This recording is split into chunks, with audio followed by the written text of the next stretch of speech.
Well, welcome everyone to the second session of the Beginning Care Farmer series. It is great to see you all here, and we appreciate your attendance and your interest and your curiosity. My name is Kate Mudge, and I work as a contractor with the Care Farming Network. I'll be facilitating today's sessions, and also on the call from CFN are Andrea and Woody.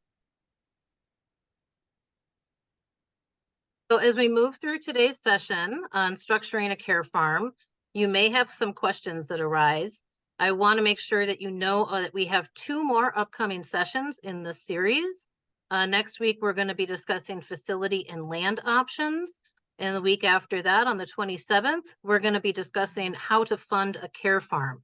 And our first session, which happened last week, about wanting to start a care farm and where to begin, we do have a recording available already on our website. We're recording all of these, and we will make them available as they as we host them. Usually the day after they'll show up on our website.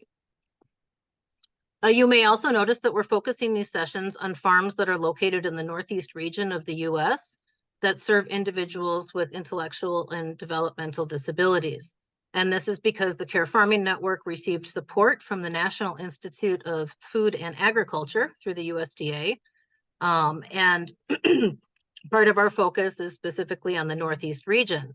But we hope that much of what we share in these sessions is helpful to anyone in any region, regardless of what population you serve. So today, we're looking at a session overview on several ways that care farms can be structured as entities. And understanding these various models and their pros and their cons will help you identify what will make the most sense to you as you begin care farming journey. We're going to highlight some models using existing care farms as examples, and we hope that by the end of this session, you'll be more knowledgeable about what options are available to you and what they all mean, and you'll also gain clarity for a future care farm. At the end of the session today too, which is 45 minutes, we're going to have about a 15-minute question and answer period. So if you have questions that are arising, feel free to throw them into the chat. And if you want to hang out after this session, we will open it up to Q&A. So diving in, business structures are not as complicated as they may seem. And when setting out to form your care farm, you'll want to research each type of business structure and understand how each might benefit you, could potentially burden you, and you will your anxiety will be eased by knowing what is the best suited for your own needs. So we're going to start with the limited liability company, the LLC. LLC is a for-profit entity. It can be either a single or a multi-member, and each state has different regulations. An owner of an LLC is called a member, and for many states, members could be individuals, corporations, or other LLCs. There's no maximum number of members, and so an LLC can be single member or multi-member, but generally you can elect an LLC to be taxed as a corporation or a partnership. A nonprofit organization, 501c3, is organized as a nonprofit entity and operated exclusively for religious, charitable, scientific testing for public safety, educational, or other specified purpose recognized at the federal level by the IRS. So just a little bit about the pros and cons of each. As you can see here, some of the pros of an LLC is that your personal assets are protected. This is a separate entity, so it's structured such that if you were to go into having any kind of financial difficulty, your personal assets there are protected. It's also flexible, and your income is only taxed once. And a con is that you would need to file your articles of incorporation with the state and establish a business name. Even though even though these are listed as pros and cons, sometimes it's better just to think about them as things to know, because there's also lots of paperwork involved in nonprofits. When we look at a nonprofit entity, you can see that there are tax and financial benefits. Nonprofits are mission driven. You can have many people volunteering their time because you're a nonprofit. And possibly most important is that you can accept donations that are tax deductible. To go through the process of setting up a nonprofit, an application may seem daunting. Each state would require a board of directors to be set up, which would provide oversight to your nonprofit. And there's a lot of transparency in your tax returns. Those filings are open to the public. So if you think of when you go to a website like GuideStar, your tax returns, or for a nonprofit, it's called a 990. People will be able to view those publicly.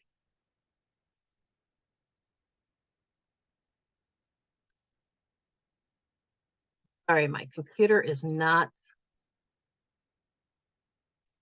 moving forward. Okay. So the basic differences between a for-profit and a nonprofit is that, as mentioned, the LLC can protect your personal assets, offer some tax benefits to you as an individual, and is flexible. And the nonprofit does allow you to solicit donations. It requires a board of directors, and it can be really attractive for volunteers.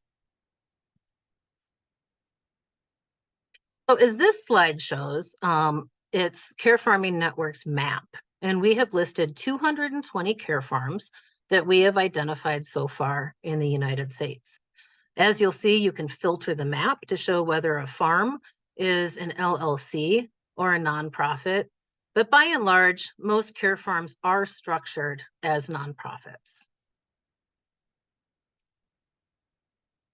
I also thought it might be helpful to share some examples of care farms that chose to be LLCs and what factors caused them to decide that option.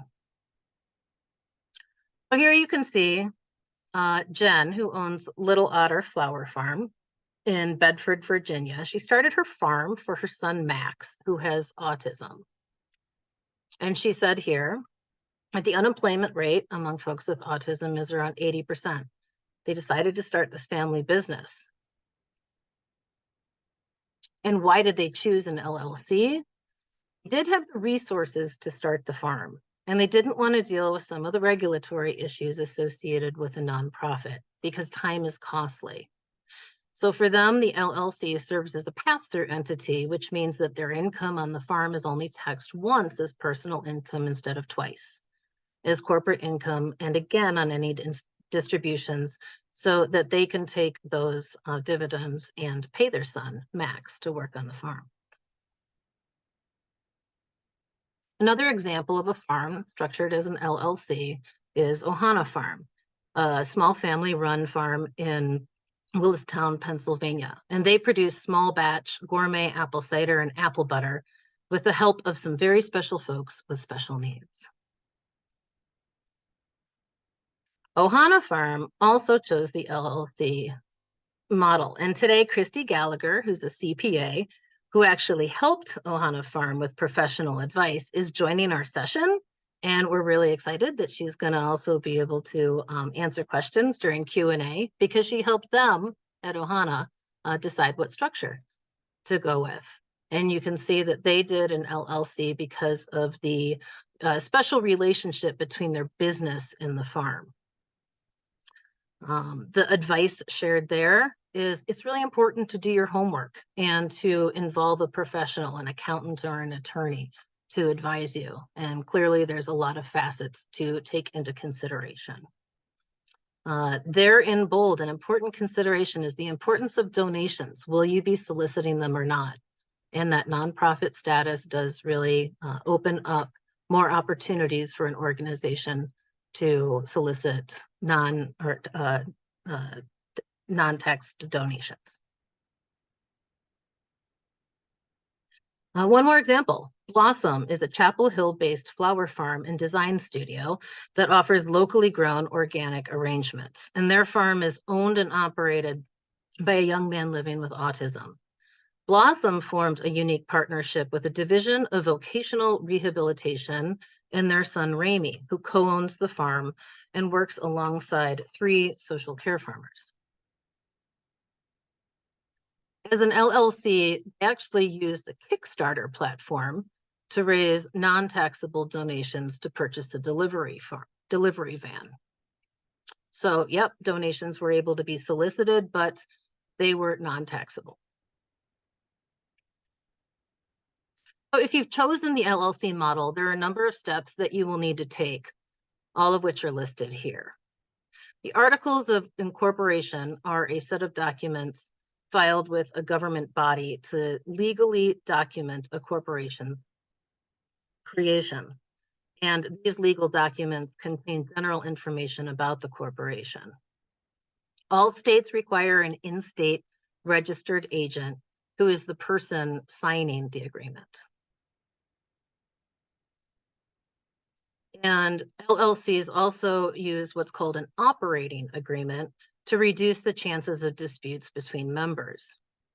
So single member LLCs might benefit from an operating agreement, especially if that sole member relies on a manager to conduct company business.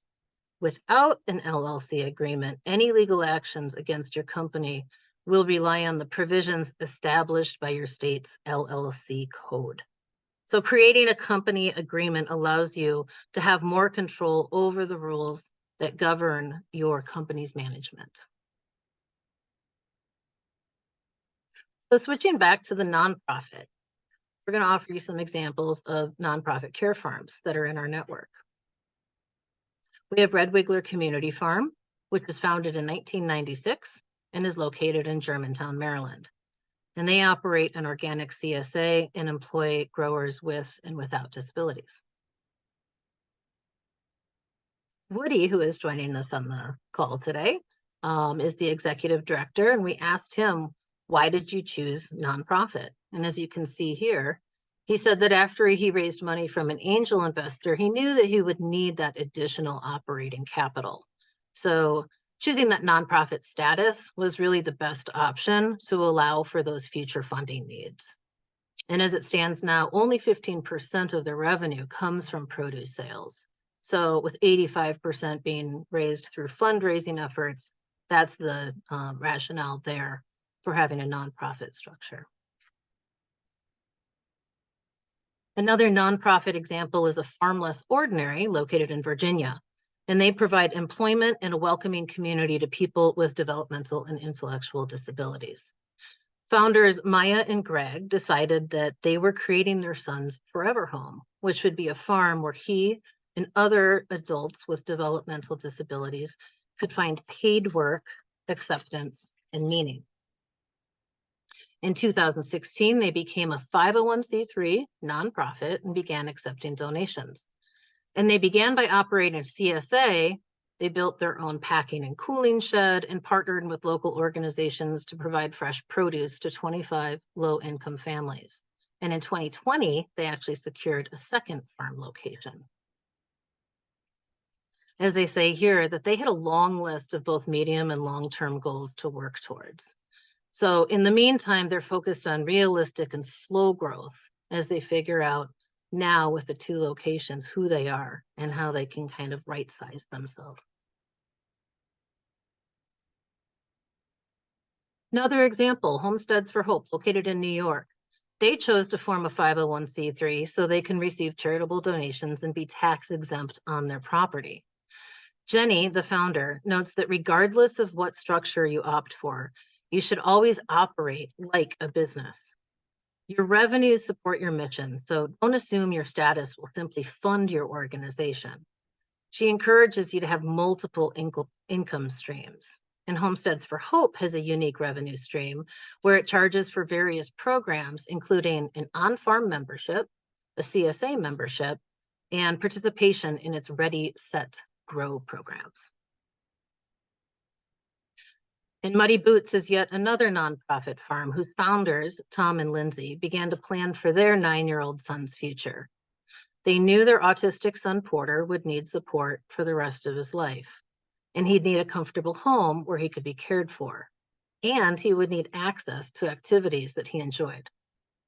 So Tom and Lindsay began to dream up an ideal job where Porter could work alongside disabled and non-disabled peers. What kind of job would Porter enjoy? Well, what would he get excited about every day? And aside from puzzles, Porter loved being outside.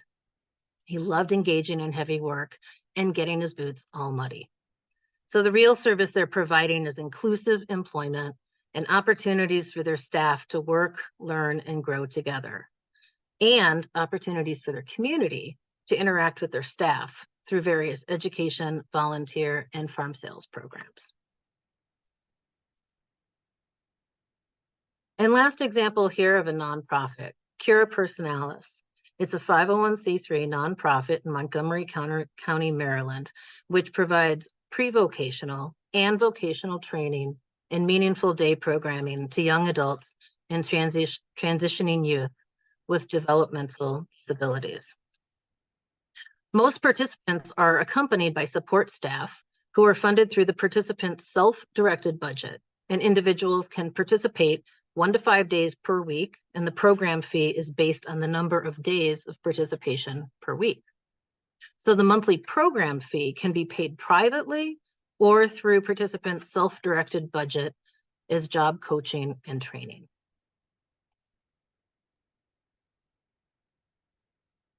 So just as we looked at the steps of setting up a nonprofit, here are the steps for setting up, an LLC. Here are the steps for setting up a nonprofit. You should definitely research your state's nonprofit regulations first. And I believe Andrea is going to throw a link in the chat, and we'll also be providing a resource list after this with lots of links to helpful organizations, people, and farms. So no worries if you don't get this. But there is a National Association of Nonprofits, and from their website, you can find your individual state nonprofit organization. Just like an LLC, nonprofits need to apply for a tax-exempt status with the IRS. But aside from this, there are other benefits of filing for articles of incorporation because they secure the name for your organization. No other entity within your state can take this name. It limits personal liability, and your articles contain clauses that also limit the liability of any trustees, directors, and other founding members. Articles of incorporation add credibility to your nonprofit, and as a legally recognized entity, you attract more supporters. And when you create a nonprofit, one of your most important steps will be to draft the organization's bylaws. And these basically establish the internal rules for operating your organization. You have the board of directors, which is tasked with setting policies and overseeing the nonprofit, who will follow the rules and procedures that are created here in the bylaws. And some states will require nonprofits to have bylaws. Some won't, but it's a good idea to have them even when they're not required, because bylaws can help directors run your organization. They help with resolving conflict among directors, and they demonstrate to the public and the IRS that your organization is responsibly managing donations to further your nonprofit's charitable mission. So we keep talking about the board member thing with nonprofits, and there's board member recruitment and all sorts of resources that are available about building an effective board. But when you're just starting out, where do you find board members? I believe, Woody, you helped with creating these suggestions and recommendations here. You can start with your friends and family.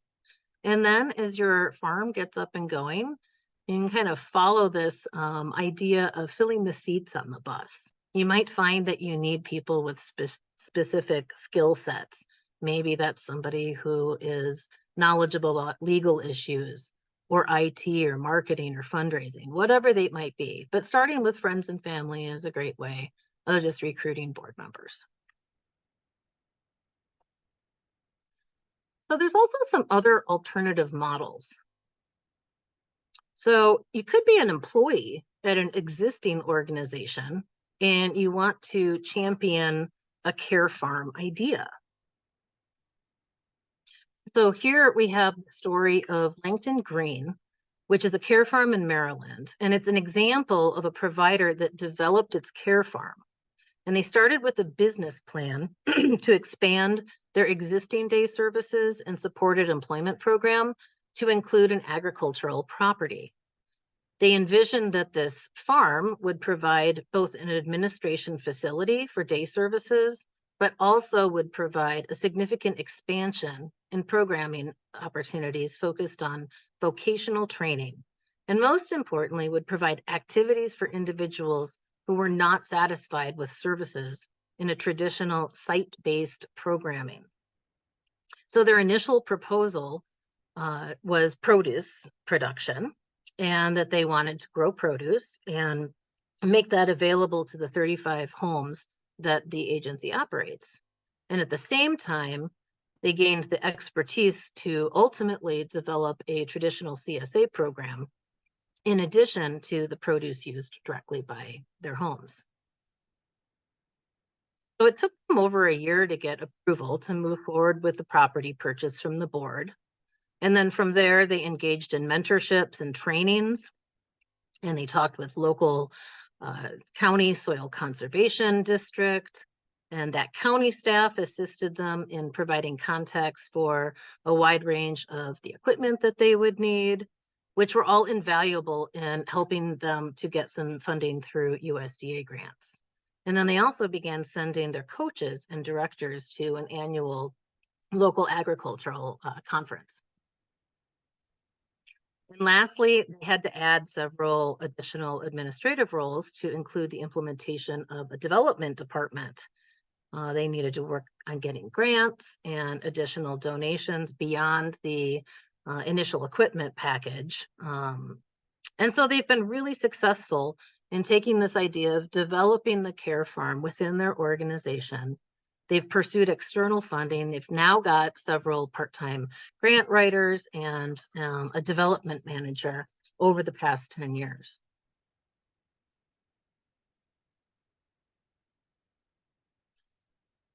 And here is capabilities. One more example of a care farm that became the face of an agency. They began forming relationships with the community and vendors. And as a direct service provider, Capabilities operates Capabilities Farms now as a separate social enterprise. They operate a garden center and 7 hoop houses that provide individuals with training, employment, and opportunities to interact with the local community, generating over $2.4 million farm sales. So not only does the care farm provide vocational training, but they are most importantly ambassadors of the organization. In founding Capabilities Farm, Tom asks, how can we be a resource and a destination for our community? Lastly, an alternative model, if you want to call it a model, is based on a partnership. So you might ask yourself as you look around your community, is there an agency or an organization that has land and serves a client population where maybe you could join with them and start up a program, or you start up the program and join with them to execute the program at your farm? Or maybe you can develop a fiscal sponsorship with another organization. The takeaway here is really about changing models as you go, because you might choose one model after doing all of this research only to find out that maybe there was another model that was a better fit. And if you sit through enough of these sessions that we're hosting, I think every single time we're going to have a slide in here that says, hey, as you're going through this, you got to be nimble and you got to adapt and you got to roll with it. So this is just a humble reminder. So resources, who's out there that can help you out? We're going to be going through a lot of resources in session 3 when we're talking about facility and land use. But here are just a few that I wanted to point out that could be really helpful in terms of specifically the legal workshops through Farm Commons. If you're a member of our Facebook discussion group, you might have seen recently that we posted that Farm Commons, which is a membership-based organization, which is only $99 a year with a 2-week free trial. They have so many different workshops available for folks who are interested in all of these nuanced things that we're discussing today, business model structure and legal advice and how to handle employees. So really highly recommend looking at Farm Commons. Then there's also Farmers Legal Action Group, and there's the National Council of Nonprofits, which I mentioned earlier, that can help put you in touch with your state nonprofit organization. And then there are many questions you may not even know that you need to ask. So this is just a reminder that service providers, such as Farm Commons, can help you sort through issues as they arise and be prepared for those potentially sticky situations. And then there's Care Farming Network, because CFN is here to support you in many different ways. Through consultations, through our member gatherings, through trainings such as this. Plus, we're always willing to connect you with the more than 200 care farms in our network. I think talking to other care farms and learning from them is incredibly invaluable. So let us be the ones there that are helping you to connect with others too.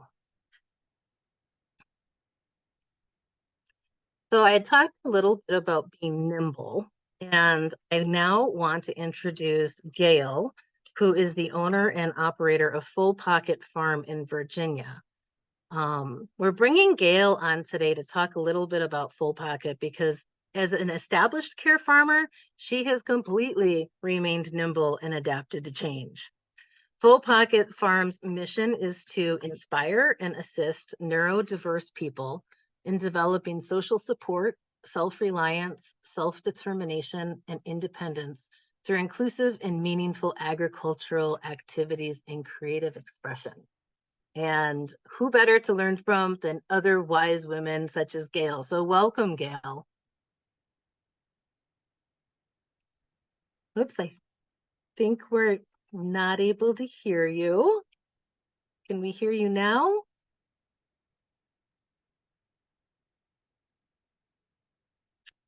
Unfortunately not. It says that you're muted there. Now you're off of mute.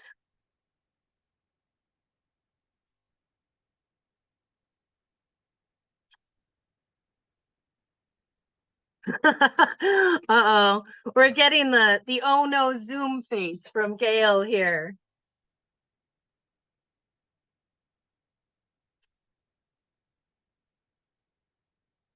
Let's give her just one more second to see. There might be something here in the chat.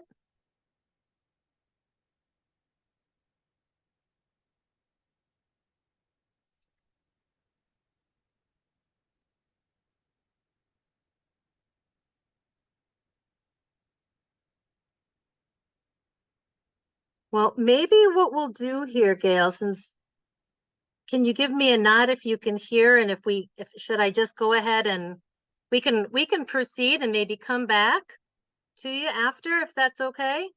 All right, maybe even try calling in on the phone if that might work. Excellent. All right, well, we're gonna fast forward through some slides here because we don't want to lose what Gail's gonna have to share with us. But as we do that, I just want to point out here that the support is incredibly essential.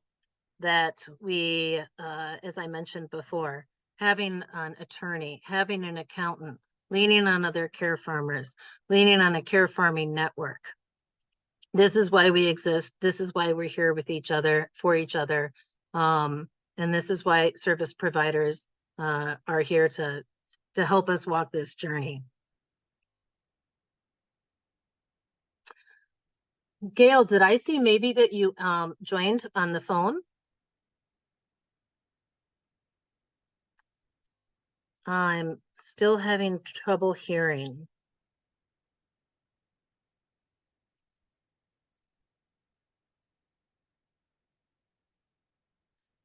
Well, we will, I'm going to keep moving through, and I think what we'll do is we will, I'm going to remind you of a few things. We can move into Q&A and then come back if Gail, you can get through on the phone there. Because the upcoming sessions here, as I mentioned at the beginning, we have next week facility and land options. And then we also have the how do I fund a care farm at the end of the month.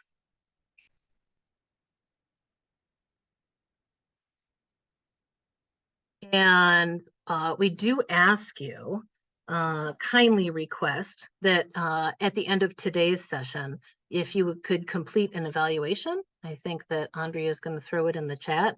We just want to make sure that we are grant funded for this project. We want to make sure that we are covering topics that are of interest and that are helpful for you, and that we can also do a good job going forward to make sure that these sessions are the best that they can be.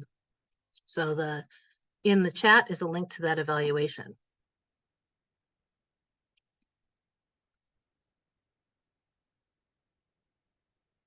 So for right now, I am going to stop my screen share and we can take some questions. However, you would like to ask your questions, whether they are in the chat, which I have not particularly been monitoring, but I can go back to. Or if you want to unmute yourself and ask questions, I want to remind everyone that Christy Gallagher is here, and she is a CPA who has helped out care farmers. So she's a great resource, and hopefully we'll get Gail on as a farmer who can also help out. But shall we open it up to questions then?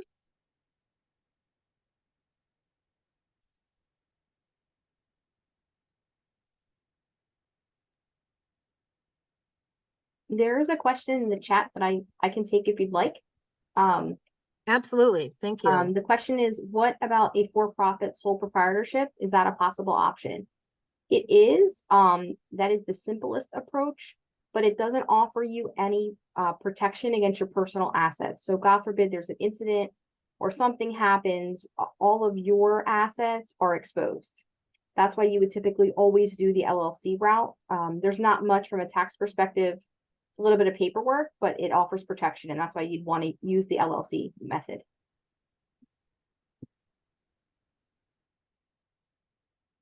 Thanks, Christy. Ebony's just asking where they can find the recorded meetings. On our website, if you go under events, there's a drop-down menu, and you'll actually see a drop-down for the Beginning Care Farming virtual series. So it's a whole page, and under each of the sessions, as the recordings become available, there's going to be a link to the recording, and then there's also going to be a link to the resource list.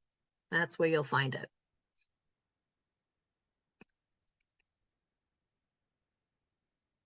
It looks like there was a question in the chat around licensed therapy care farms, whether or not those are operating as LLCs or nonprofits. Andrea, it looks like you might have posted to that. I don't know if you wanted to jump in and add anything to that, or did the chat kind of cover that? All right, lots of smart people on this call, lots of other care farmers who might have a burning question. Evan asked, do we get Ms. Gallagher's info? Christy, I think that we did add your information to our resource page that we're going to be sending out. So yes.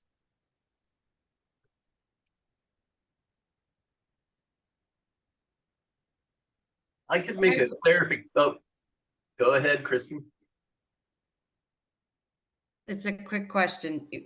You said in the beginning you broke down the numbers of like 169 nonprofit. 7 were direct service. What's considered direct service? Andrea, do you want to take that?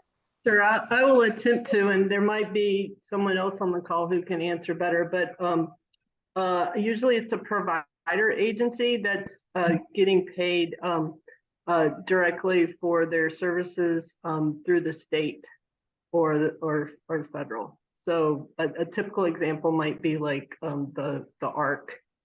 That's a national organization that's getting paid for their services.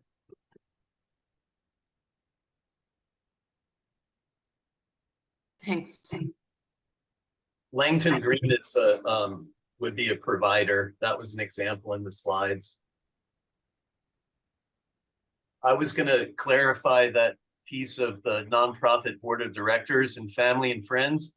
You do want to be careful about that family part.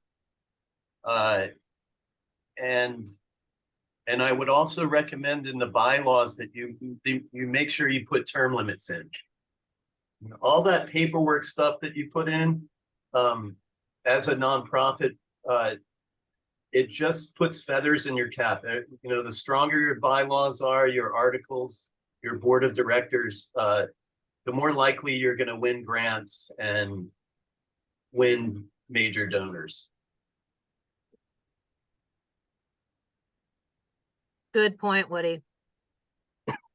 There's a question here from Ingrid asking to talk more about the advantages of doing an LLC with fundraising, such as with a Kickstarter campaign. I can speak to this a little bit. There are some crowdfunding resources, such as Kickstarter, that you don't necessarily receive the funds unless you meet your goal. So I guess that would be a con of a Kickstarter campaign. You don't meet your goal, then you don't get the funds. Whereas if you're a nonprofit and you're asking for donations, maybe unless you're doing some kind of matching campaign and don't meet your match, you wouldn't be able to get your dollars, or you wouldn't be able to get the match. But a Kickstarter does have sometimes some of those limitations. I'm not remembering if that is correct with Kickstarter or not, but I do know that there are certain crowdfunding platforms out there that have that requirement. I don't know if anybody else has had a Kickstarter campaign or used crowdfunding that wanted to jump in there too.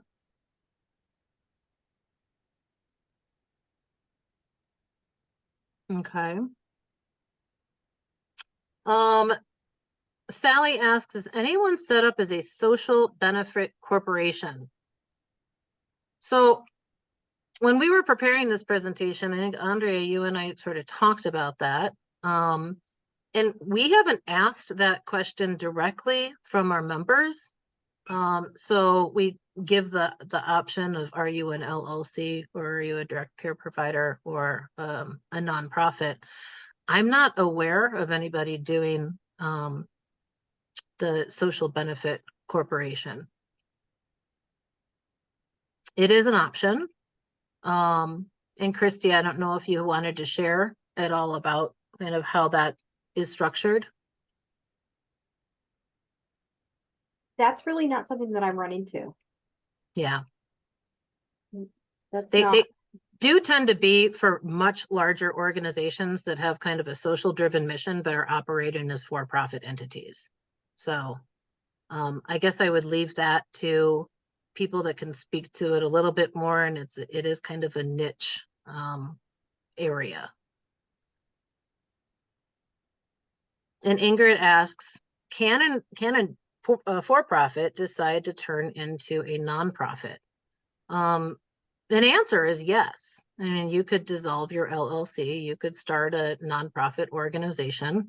One of the things that Gail was going to speak to was sort of having two arms on her farm. One is run as an LLC and one is run as a nonprofit, kind of for different reasons. For example, you might have a farm that you're running as a business. So you might have that arm be different than a care farm, which has programming that could be run as a nonprofit. So there's nothing different about that, or nothing illegal about that. You would just have to, be mindful of how it is you're structuring and keeping those entities separate. Oftentimes you'd also have an agreement. If you have a nonprofit and an LLC running at the same time, you'd have an agreement together around the mission of each, the responsibilities of each, and kind of delineating the two entities. Kate, it looks like Gail might be able to speak if we want to try one more time. Gail, are you here?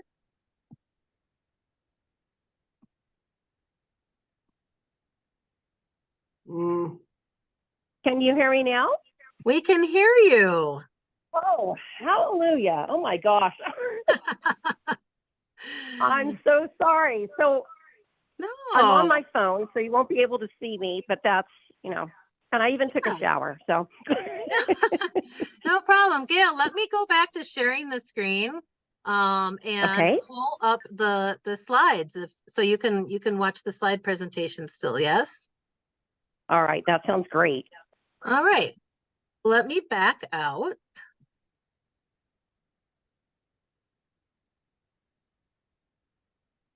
All right. So I think we ended at welcoming Gail from Full Pocket Farm. So All right. Well, wonderful. Thank you, everybody. I don't know why I'm having technical difficulties today, but apparently that's just the way it is. So anyway, here, thank you. I so appreciate you inviting me to speak about my little journey. And I'm really excited that so many people are interested in this amazing care farming movement. I guess I can give you a little bit of my background. I was a corporate manager for 20 years. At 40, I got a teaching degree. I taught special education and then was founding faculty for an environmental charter school in inner city Richmond. I've always been inspired by people who wake up every morning with challenges that are greater than their peers. And they're the folks who motivated me to start Full Pocket Farm. I'm really fortunate that my family has also shared this vision. And in 2014, we began to make movement towards starting an agricultural-based day program in the state of Virginia. So I've been asked to tell you a little bit about our story and how our organization changed from our original structure to where we are today. I guess the next slide there.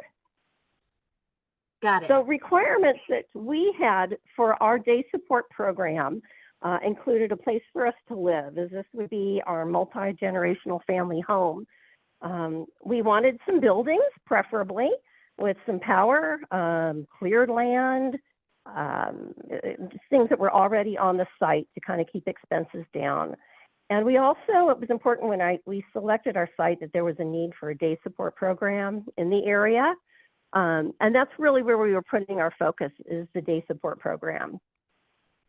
I guess you could go to the next slide too. This is still kind of some of the same. We also needed to consider our location's zoning regulations so that they would allow a program of this type. Our zoning did, but it was detailed and involved several agencies. For instance, the Department of Health had requirements we needed to address for our septic and our well. The Department of Transportation had to come and evaluate the access from the main road to our site. So it took us 2 years to find an ideal location, another 2 years to build our infrastructure and work through the process of permitting, licensing, and approval. We had to get evaluations from an environmental engineer, a structural engineer. We brought our barn up to commercial code. We worked with the county building division to meet their requirements for ADA compliance, also for electrical access, et cetera. So a bunch of things. And eventually all those pieces fell into place. And we operated Full Pocket Farm as a really super successful Medicaid waiver funded day support program with over 50 people on a waiting list. So I guess the next slide, the if I knew then.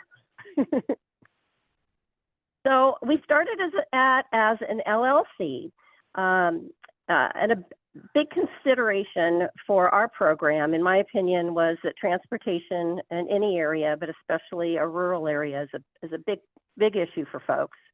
And as I stated, we started as an LLC, as this was our family home. And I wasn't comfortable with putting my own money into a business that potentially a board could control.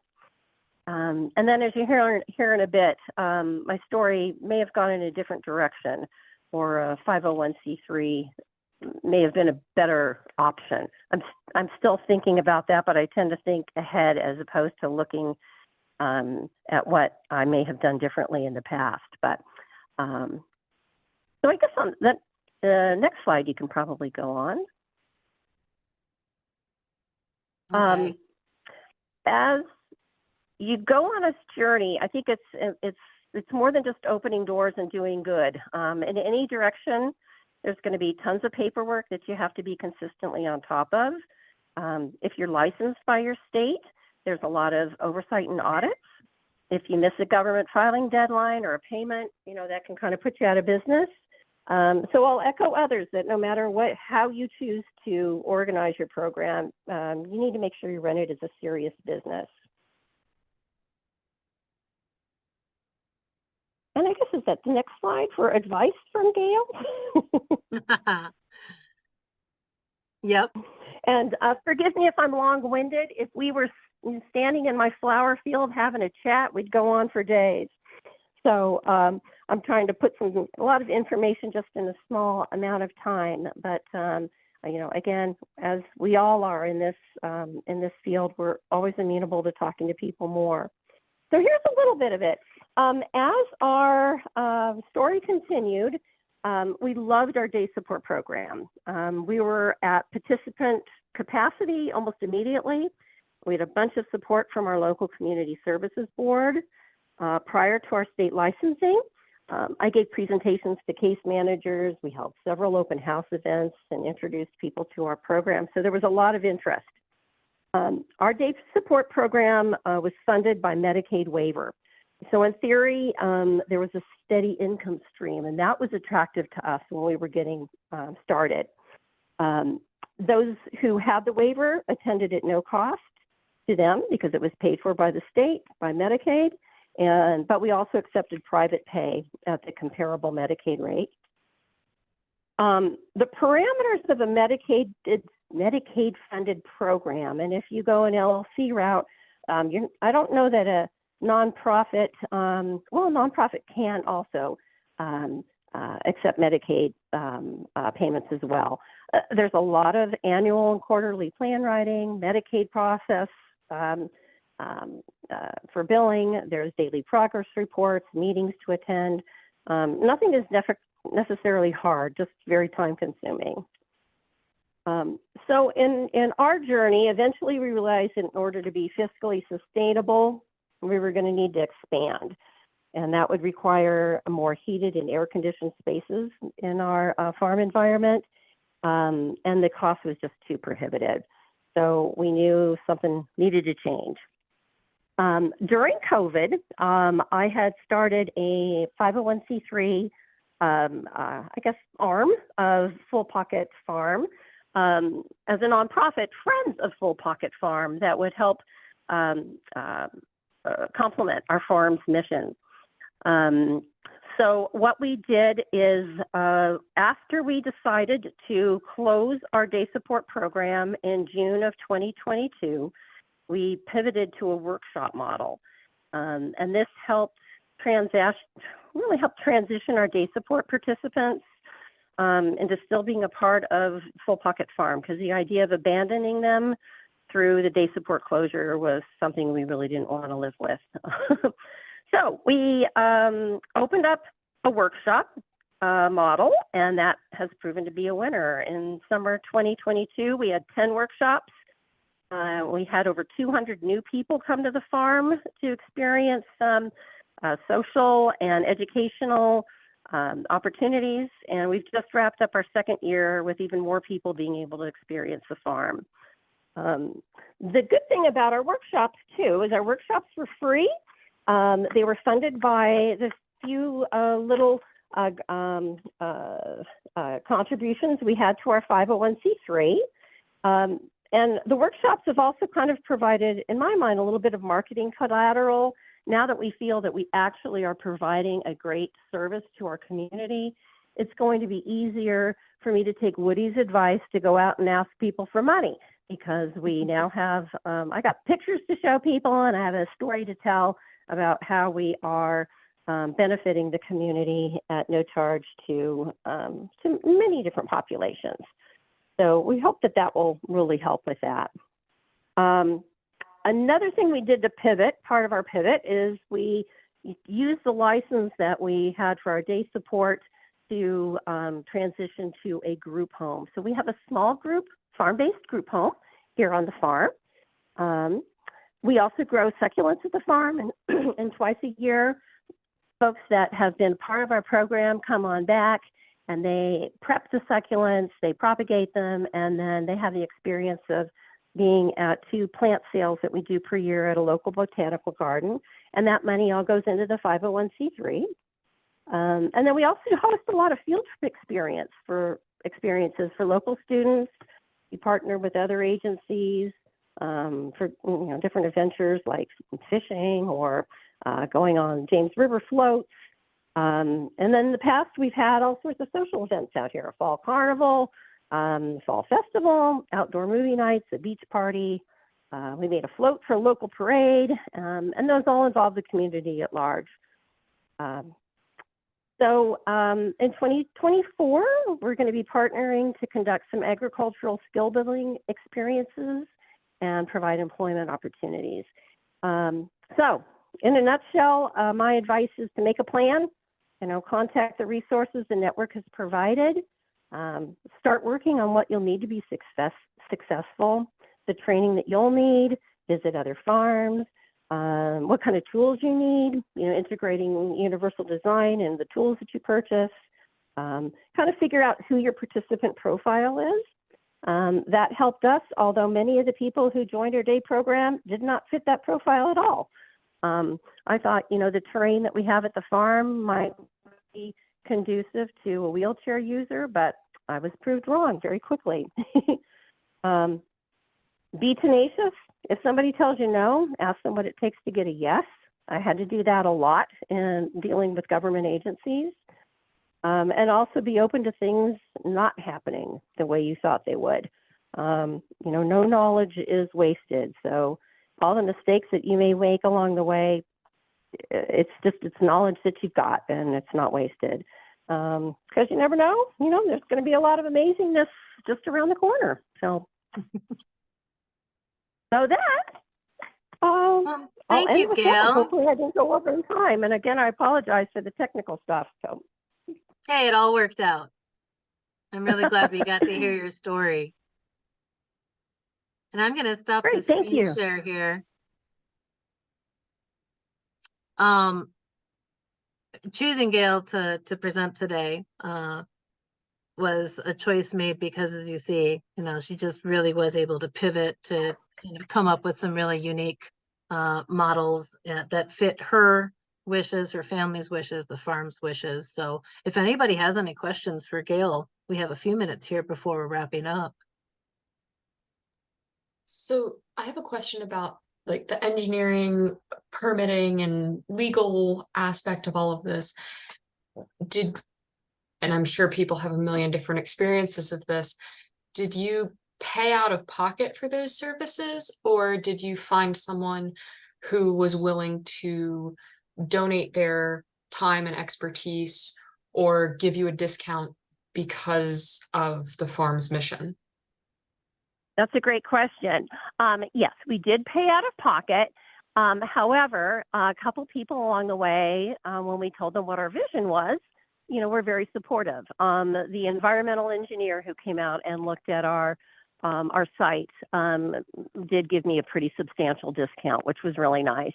The structural engineer did not. The nonprofit attorney did. So, we've had folks along the way who have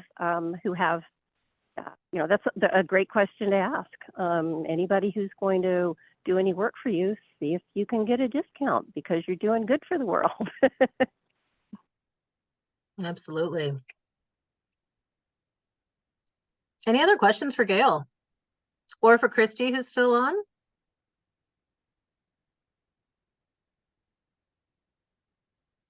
Okay. Well, just a reminder too, to please, if you have a chance here, fill out our very short evaluation. It is wonderful to receive back in real time. We will be, it's just sitting there in the chat too. Andrea just put it in. We promise it's short. And we will be sending out a email to everybody who registered with a link to the presentation and those resources that I keep mentioning throughout here.